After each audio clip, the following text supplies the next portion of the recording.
சிறுநீரகத்தை நம்ம சுத்தமா வச்சுக்க தெரியல. சிறுநீரகத்துக்கு வாழைப்பழம்லாம் சாப்பிட்டீங்கன்னா சுத்தமாகும். கடைசியா வாழைப்பழம் ஒன்றும் சாப்பிடக்கூடாது. முதல்ல வாழைப்பழத்தை நாளை எப்படி சாப்பிடுவோம்னா, சோத்துல பிணைஞ்சி நான் வாழைப்பழத்தை 5-6 போட்டு பிணைஞ்சி சாப்பிடுவேன். அடுப்பு படிஞ்ச பாத்திரத்தை சோப் போட்டு விளக்குற மாதிரி இந்த உடம்புக்குள்ள சிறுநீரகெல்லாம் சுத்தம் பண்ணக்கூடியது வாழைப்பழம், வாழைத்தண்டு எல்லாமே. நான் என்ன பண்ணுவேன், 2 தடவை வாழைப்பழத்தை போட்டு கூட நாட்டு சக்கரை போட்டு நல்லா பிணைஞ்சு சாப்பிடுவேன். ஆட்டோமேட்டிக்கா நம்ம சிறுநீரகம் சுத்தமாயிட்டு போகுது.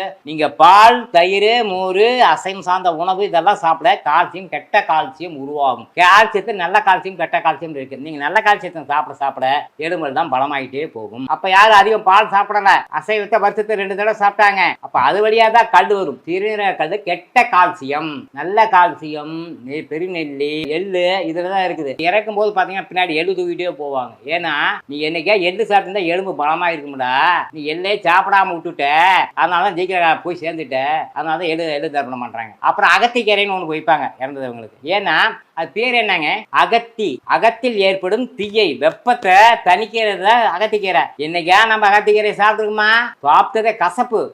மாட்டு கொடுங்க பாருங்க, நல்லா மென்னு ருசிச்சு சாப்பிடும். கடுக்காய் பொடி, நெல்லிக்காய் பொடின்னு இருக்கு, கசப்பு நிறைய இருக்கு. இது மூலிகை கசப்பு, சைடு எஃபெக்டே கிடையாது. மாத்திரை மருந்து சாப்பிட்டீங்கன்னா கெமிக்கல்ஸ் இருக்கு, சைடு எஃபெக்ட் இருக்கு. நம்ம சைடு எஃபெக்ட் தெரிஞ்சே சில பேர் பயமா போறாங்க. ஆனா நம்ம மூலிகையிலே இருக்குது ஐயா. அப்ப அதை சாப்பிட்டுக்குங்க. 6 சுவையும் உடம்புல சேர்த்துக்கிட்டே இருங்க.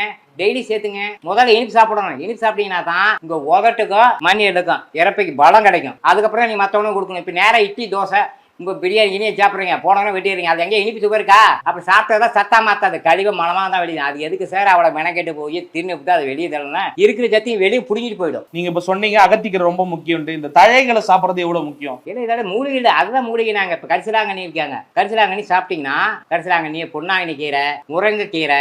முருங்கையில அவ்வளவு இரும்பு சத்து இருக்கு, முருங்கை விதையில அவ்வளவு இரும்பு சத்து இருக்கு. இதெல்லாம் சாப்பிட மாட்டேங்கிறோம். இப்போ மரத்துல விளையாட ஒரே காய் முருங்காய் தான். அப்ப அந்த காயில சாப்பிடலாம்ல. முருங்காயில அவ்வளவு ஆரோக்கியம் இருக்குது. ஆனா அது அந்த விதையெல்லாம் நிறைய விஷயம் இருக்கு, ஆன்மீக சக்திக்கு அதிகம் இருக்குது. பாப்பாரு அதான் நம்ம அப்படியே வச்சு நோண்டி கையிலேயே விரலையே நோண்டணும். நீங்க அப்படியே ஸ்பூன்ல எடுத்து சாப்பிடக்கூடாது. இந்த 5 சக்தி, பஞ்சவ சக்தி. இப்ப நாமெல்லாம் சோத்தை கையில அள்ளி இப்படி பிணைஞ்சி இப்படி வாயில சாப்பிடணும். அந்த காலத்து இப்படி அள்ளி இப்படி சாப்பிட்டாங்க கையில. இப்பெல்லாம் ஸ்பூன்ல விடுறாங்க குழந்தைங்களுக்கு சோறு. ஸ்பூன் விடுற தாயோட அன்பு குழந்தைக்கு பாயின்னு தாயோட பஞ்சவசதி போகணும்னா இந்த 5 விரலையும் கூட்டி குழந்தைக்கு வாயில் விட்டணும். அப்போ அந்த பஞ்சவசதி ஆற்றக்கூடிய ஸ்பூன்ல கொடுக்கறது, அள்ளி சாப்பிட்றது அதெல்லாம் கூடவே கூடாது. தரையில மட்டும் சாப்பிடணும், தலை குளிஞ்சு சாப்பிடணும். சாப்பிட்றப்ப எதையும் பேசக்கூடாது. இந்த புற்றுநோய்ங்கிறது பரவலா எல்லா இடத்துக்கும் வர ஆரம்பிச்சிருச்சு. அதாவது ஒவ்வொரு பகுதிக்கும் புற்றுநோய் வருது. வாய் புற்றுநோய், குடல் புற்றுநோய் அப்படின்ட்டு எல்லாத்துக்கும் புற்றுநோய். அதாவது ஒரு புண்ணு மாதிரி உருவாகி அரிக்க ஆரம்பிச்சிருது உடம்புல. அது எதனால உருவாகுது, அதற்கான காரணமா நீங்க எதை பாக்குறீங்க? சொன்ன கோச்சு மாட்டீங்களே.